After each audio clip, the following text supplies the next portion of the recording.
Imagine performing a routine quarterly audit on your family's asset catalog on a quiet Tuesday afternoon, expecting to log standard depreciation metrics, only to realize your husband has been systematically siphoning valuable household treasures, ancestral collectibles, and liquidation certificates into an unallocated private storage unit to fund his escape plan with another woman. It doesn't open with an emotional, hysterical confrontation in the living room corridor. It begins with the absolute, cold, mechanical stillness of a digital inventory mismatch on a spreadsheet and the freezing clarity that settles in your chest when you realize the man sharing your bed is erasing your physical existence piece by piece. I didn't lose my balance, I didn't lock him out of the property, and I didn't drop a single tear on the documents. I simply engineered a smart, official-looking state sweepstakes document, mailed it directly to his office under the guise of an elite Las Vegas cash prize, and watched his sheer, unadulterated greed compel him to document every single hidden bank account and stolen asset on a signed legal template. When I presented that configuration profile to the family court judge, his entire parallel network collapsed into absolute insolvency within 48 hours. Let me show you how a precise, detail-oriented woman can turn a cheating partner's financial greed into a total public asset forfeiture without ever raising her pitch or altering her posture. My name is Amanda. I am 26 years old. If you saw me managing the corporate risk compliance data and commercial asset portfolios behind the dual monitors at a prominent wealth consultancy firm in the downtown district of Dallas, Texas, you would see a highly precise, completely methodical woman. I have striking, rich, wavy platinum blonde hair that I keep styled in a clean, elegant shoulder-length cut, piercing blue eyes that have spent years auditing complex system anomalies, and a life measured entirely by the unyielding laws of data verification and structural documentation. I didn't inhabit a disorganized world where major milestones happen by accident or emotional impulse. My home was a custom-designed, contemporary minimalist villa located in an upscale suburban sector of Dallas, a space built on 5 years of absolute, simple devotion and a rigid lifestyle pattern that I believed was completely secure. I managed the household accounts, monitored our network firewalls, and organized our investments with the exact same mathematical precision I used to protect corporate clients from internal fraud. I believed that this transparent routine was the ultimate shield against the world. To our professional and social circle, my marriage to Julian was the absolute benchmark of a stable, deeply aligned modern partnership. We didn't have separate financial silos, hitting schedules, or unresolved domestic friction. We utilized integrated calendar applications, maintained a shared cloud ledger for our properties, and shared a synchronized database to manage our high-value home assets, including antique silverware sets, precious metals, and historical family heirlooms. I believed that this absolute structural transparency was the ultimate proof of mutual honor, completely unaware that the safety protocols I designed were about to map out the complete destruction of my innocence. My husband, Julian, was 28. He was a senior commercial asset manager at a boutique commercial real estate investment firm, a man whose charm was smooth, calculated, and immensely effective with high-net-worth developers. He was broad-shouldered, with a wardrobe full of premium tailored clothes, dark hair that he kept perfectly groomed for high-end corporate dinners, and a confident, easy laugh that made him highly popular at the suburban country clubs. He was the model of a fiercely dedicated, supportive provider.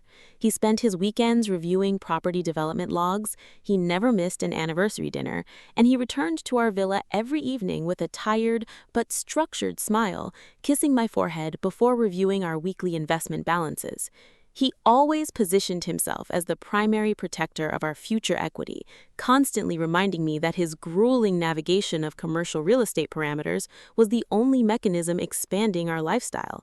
I trusted that sharp professional pride implicitly. He wasn't a reckless gambler. He was a man who lived by legal timelines and market data, and I believed that a man whose entire career depended on strict regulatory compliance couldn't possibly possess the chaotic, reckless cruelty required to forge an alternative lifestyle inside his own home.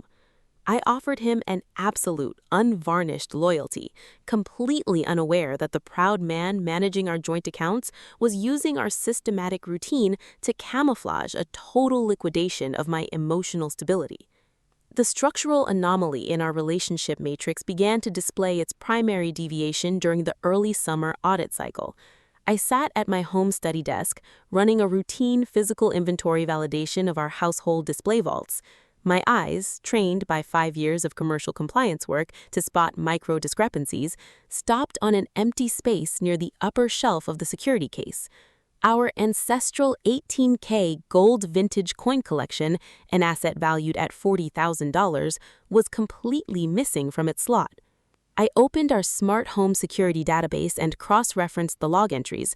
There were no system errors, no forced structural entry alerts, and no network drops. However, when I audited the historical access logs of the vault mechanism, I discovered that Julian's personal biometric keycard had cycled the lock at precisely 11:30 p.m. on the previous 3 Thursdays, hours when I was sound asleep after my grueling technical shifts at the consultancy firm. I didn't confront him at breakfast the following morning.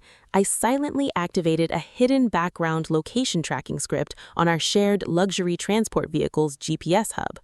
Over the subsequent 2 weeks, the system metrics logged a repetitive pattern. Every Tuesday and Thursday during his lunch block, Julian's vehicle departed his corporate plaza and crawled toward an industrial sector outside the city center, idling for exactly 20 minutes at a private, high-security, climate-controlled storage complex called Metro Vault Storage. Deception inside a long-term marriage often operates like a slow corporate embezzlement. The predator assumes that if they move the assets piece by piece, your brain will automatically normalize the empty spaces. When you are focused on maintaining the family structure, you assume a missing heirloom is just misplaced, leaving you entirely unprotected against an organized betrayal. Have you ever realized that your partner was systematically packing up your house behind your back? Tell me your experience below. The true extent of his treason initialized at precisely 8 p.m. on a rainy Friday evening while Julian was attending a commercial closing dinner downtown. I utilized our synchronized household server link to run a forensic memory dump on his home desktop computer, a system he believed was safely protected behind his personal firewalls.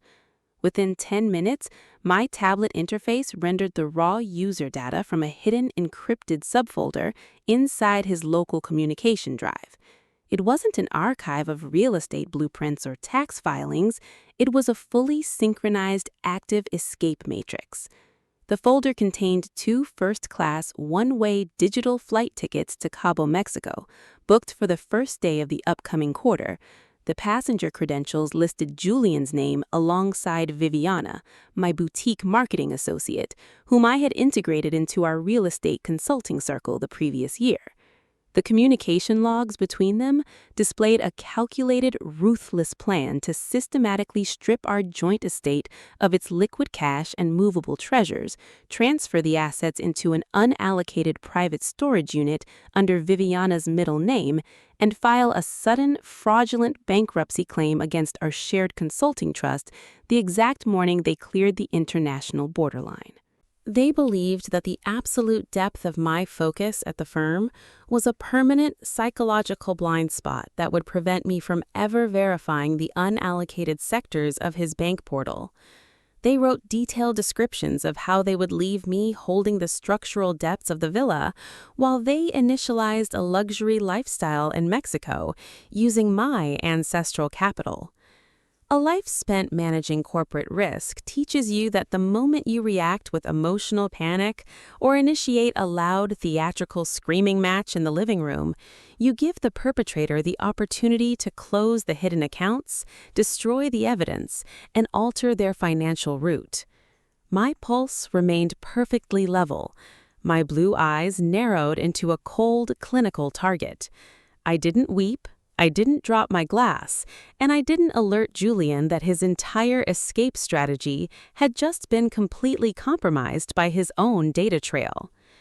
I closed the server link, verified that the encrypted folder copy was safely synchronized to my law firm's secure backup server, and sat back in my leather chair. My brain immediately began to construct a highly creative psychological counter-trap that would weaponize Julian's most defining trait, his insatiable, blind greed, against his own legal defense.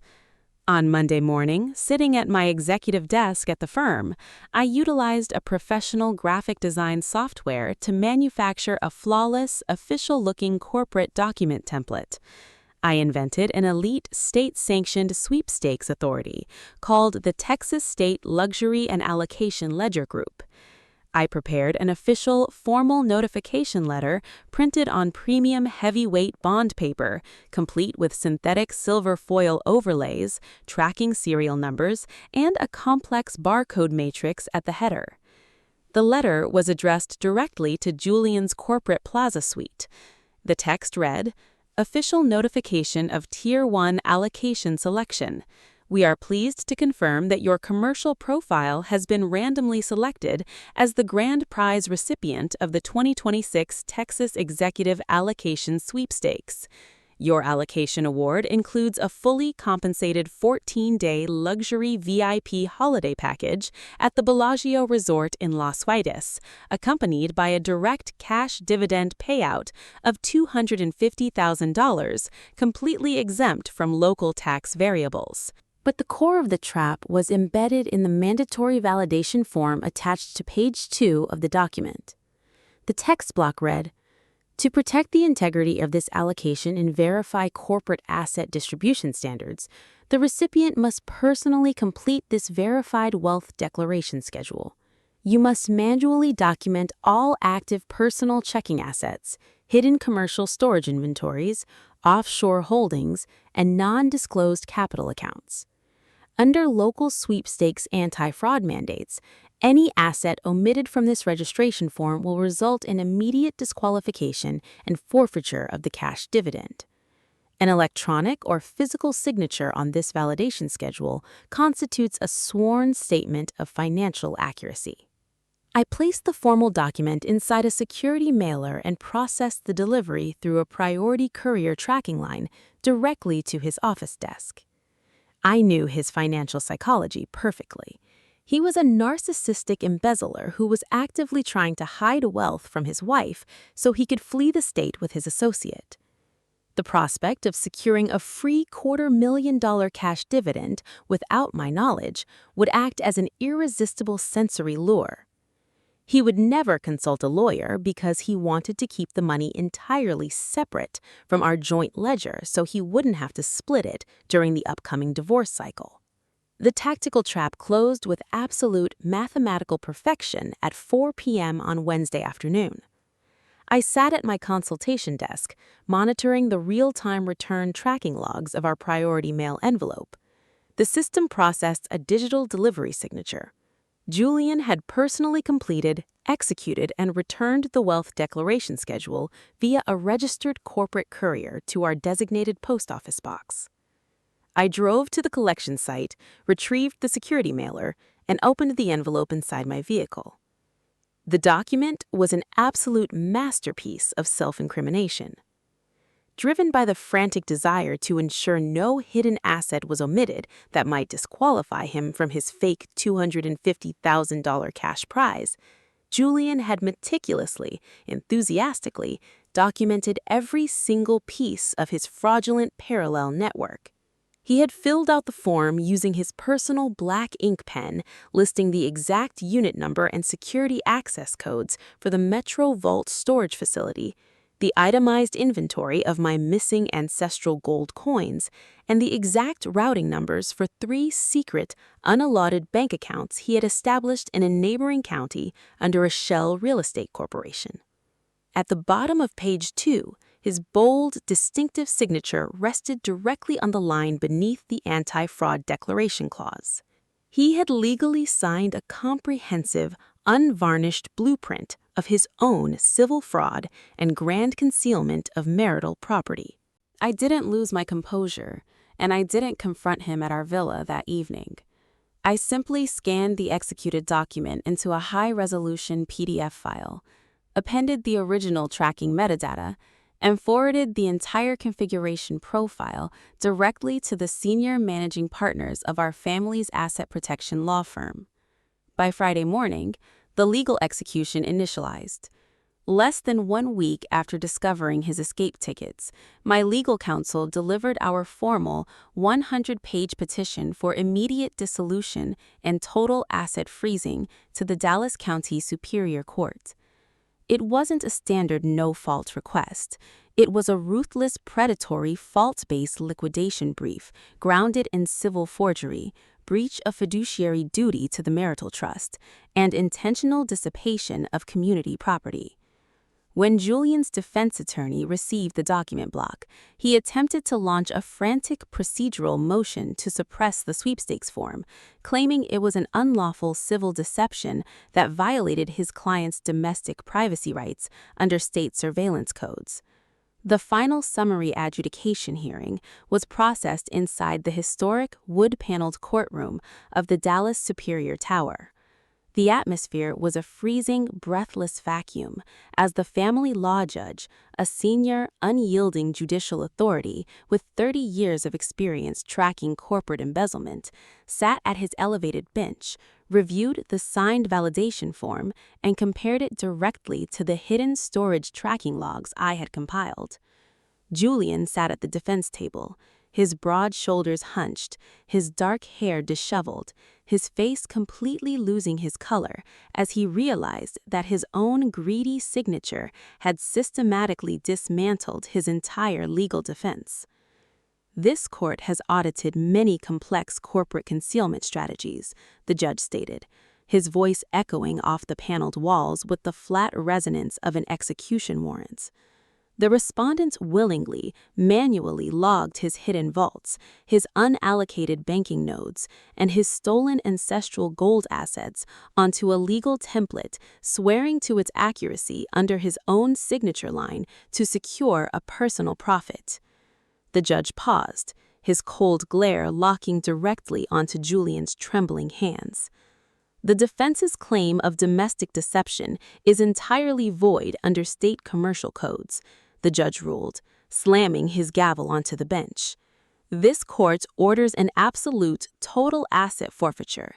Every single asset, including the multi-million-dollar contemporary villa, the secret accounts in the neighboring county, the contents of the Metro Vault storage unit, and the residual rights to his commercial investment portfolios, are entirely awarded to the petitioner. The respondent is left with a zero capital allocation and a permanent obligation to cover all legal fees. The final verification of his ruin materialized inside the high-end executive conference room of my law firm in downtown Dallas. The legal teams had assembled to sign the final transfer manifests for the real estate deeds and asset titles, a formal, cold ritual that marked the absolute conclusion of the short, high-stakes war.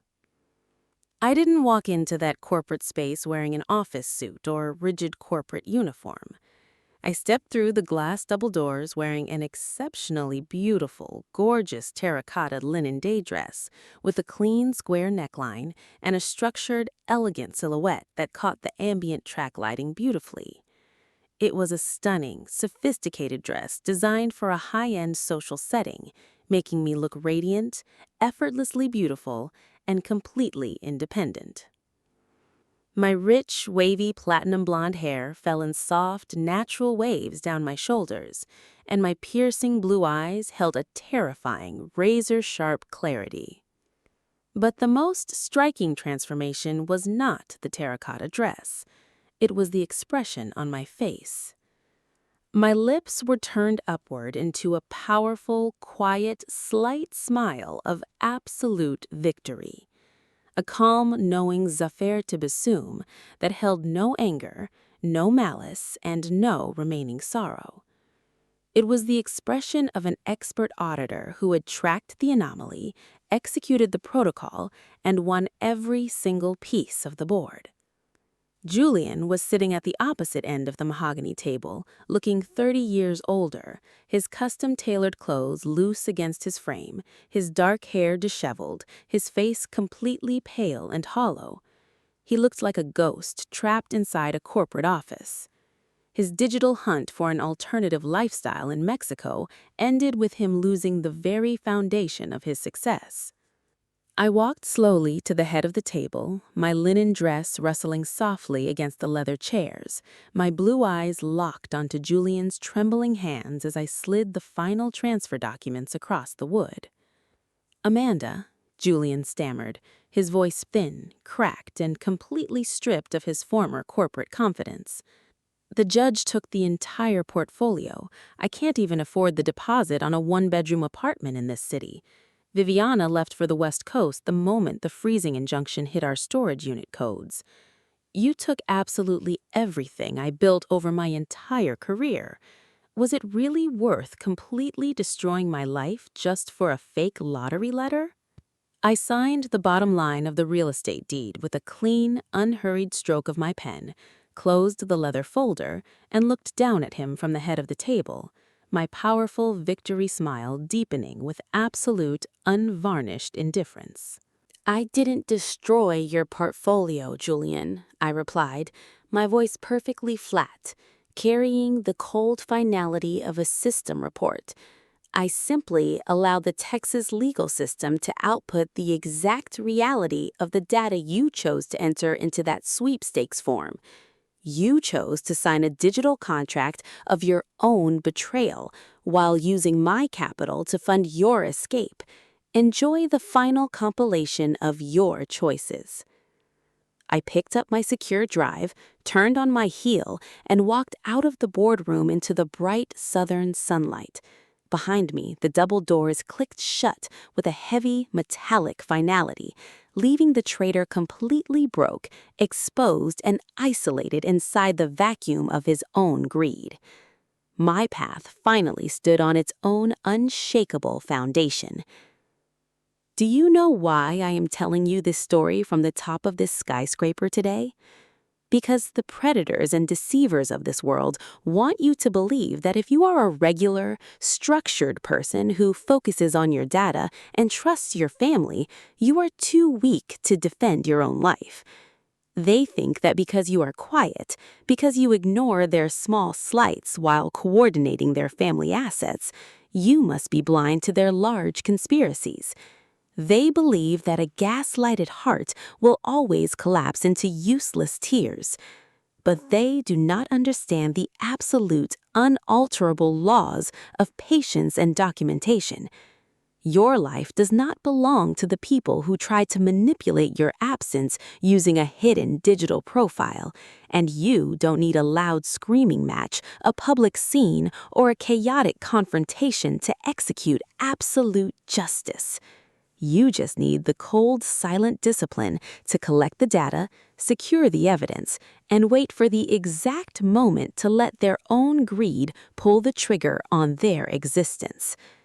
Julian thought he could steal my sanctuary because I was a quiet auditor at a statement sheet. He forgot the most basic rule of the system backups. The woman who manages the files always knows exactly how to liquidate the assets. I am Amanda. The audit is finalized. The asset is secured, and my path finally stands on its own unshakable foundation. Now, I have a final question for you, the person listening to my voice in the quiets of your own room tonight. If you discovered your husband was utilizing your joint capital to fund a hidden escape vault and plan a flight with your associate, would you lose your temper and scream at him in the kitchen? Or would you wait patiently for his system registration data to freeze his entire corporate asset structure and watch him get removed by investigators in front of his own board partners? Tell me your strategy in the comments below. I am analyzing your logic.